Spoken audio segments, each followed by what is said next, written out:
ta kenë. Në base dhe gara tjetë më e fokusuar mes tyre dy figurave.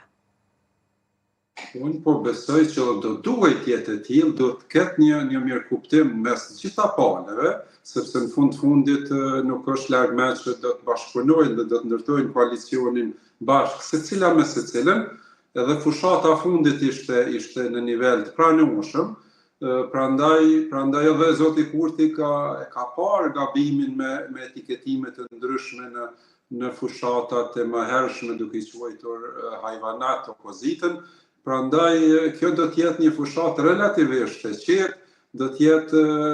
në frymën e demokracisë, natyrisht përdorimi i termave ndryshme, metaforave ndryshme, kunjave të ndryshëm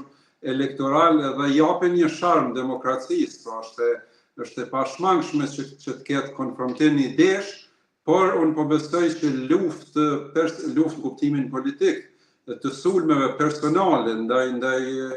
personalitetet të caktuar, në këtë rast qoftë zonjës Osmani apo e kundërta ndaj zotit Kurti, nuk do të shohim sepse do të kufizohen palët në këtë betejë për shkak se rezultati që pritet me 7 qershor do të jetë po besoj një rikonfigurim i skenës politike që do ta imponoj patjetër bashkëpunimin mes të paktën dy forcave të mëdha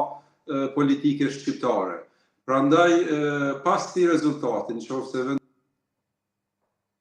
zgjedhje për shkak mungesës së 80 votave për president, atëherë pres ashpërsim të gjuhës nëse eventualisht shkojmë zgjedhje. Tani kjo fushat